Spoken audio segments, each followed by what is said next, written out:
Aujourd'hui, le sujet risque d'interpeller plusieurs d'entre vous. C'est une problématique sociale qui, à chaque année, touche plusieurs jeunes. Je parle ici de l'intimidation. Comment reconnaître l'intimidation?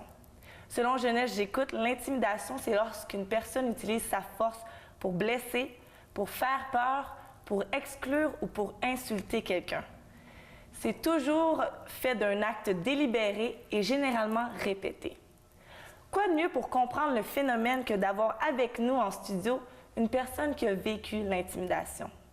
Je vous présente Ariane Delisio. Bonjour Ariane. Bonjour. Ça va bien? Oui. Pas trop stressée? Non, ça va. Tant mieux.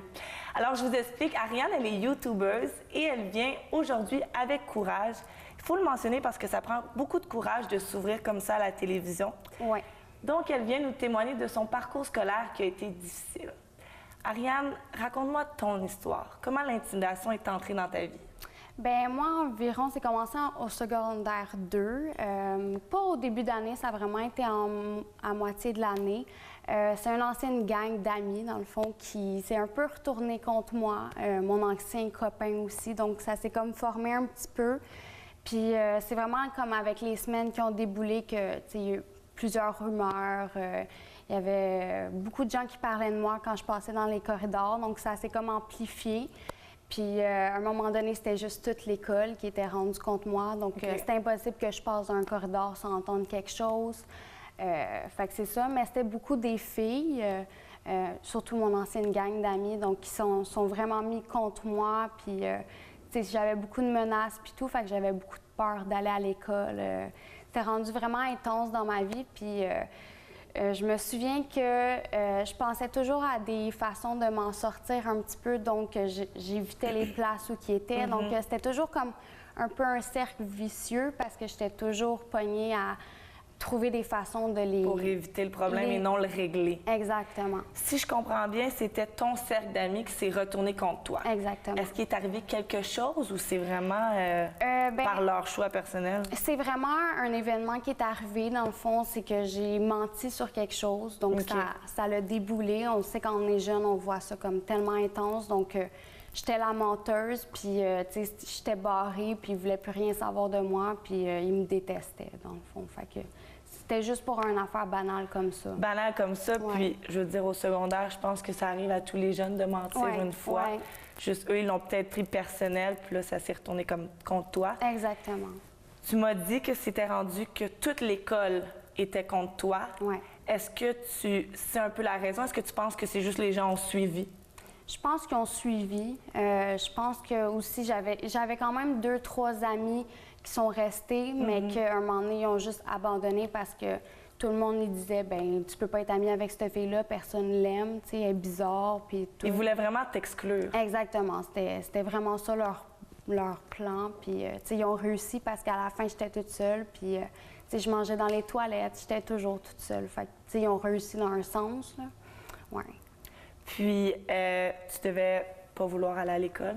Non, c'est ça. C'était vraiment dur. Puis moi, j'en parlais pas à mon père parce que justement, à un moment donné, tu te dis, ben je dois bien le mériter, toute cette haine-là, puis tout. Fait que j'en parlais juste pas. Je pensais que je le méritais.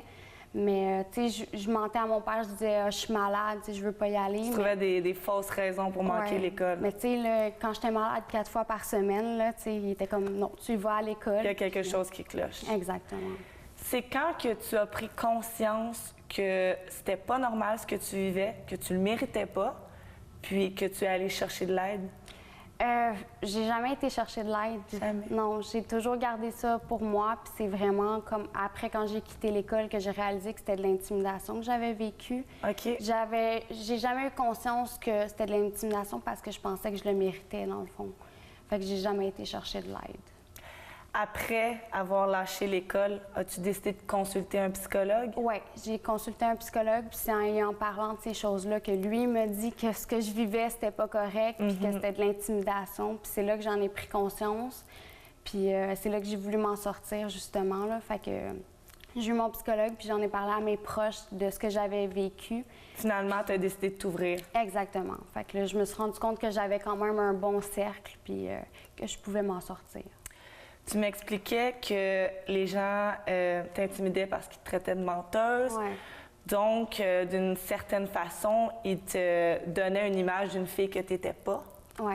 Est-ce qu'aujourd'hui, tu dirais que tu as de la difficulté à être réellement toi-même? Agis-tu toujours dans le but de plaire des autres? Bien, c'est sûr que ça reste là. Tu sais, je veux toujours être parfaite, je veux pas déplaire personne. Puis c'est ça, ça reste difficile, mais je le travaille beaucoup parce que je veux m'accepter. Puis c'est ça, je travaille beaucoup là-dessus. Là.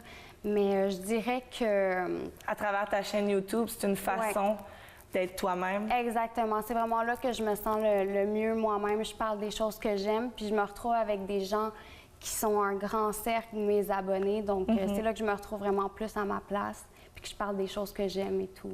Tant mieux. Ouais. Ton passage aujourd'hui à l'émission t'amène à devenir d'une certaine façon un modèle pour nos jeunes auditeurs qui sont victimes d'intimidation. Aurais-tu des conseils à leur proposer? Oui. Bien, moi, je dirais vraiment comme d'en parler. C'est vraiment important d'aller vraiment voir sa famille. Moi, je ne l'ai pas fait parce que je pensais pas que c'était une intimidation. Mais dès qu'il arrive quelque chose à l'école, que quelqu'un vous dit quelque chose de pas gentil, peu importe qu'il arrive quelque chose, c'est vraiment important d'aller en parler. Que ça soit à ses parents ou quelqu'un à qui on fait vraiment confiance. Un intervenant à l'école. Exactement. À quelqu'un qu'on fait vraiment confiance puis qu'on sait que cette personne-là va pouvoir changer quelque chose.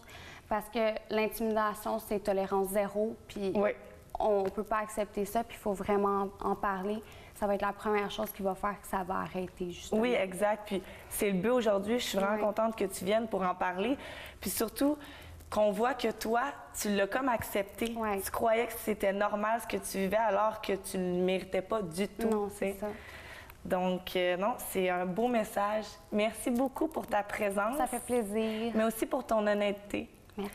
Puis je veux le mentionner, je trouve ça vraiment inspirant de voir une fille comme toi qui a souffert d'intimidation, qui a eu une période difficile, mais qui s'en sort bien aujourd'hui et qui est épanouie dans la vie. Ça va certainement donner espoir à nos jeunes auditeurs. Je suis contente. Oui, parfait, merci. De rien. Si vous souhaitez avoir davantage d'informations sur l'intimidation, consultez jeunessejécoute.ca. Le sujet de la semaine prochaine porte sur la cyberdépendance. Salut!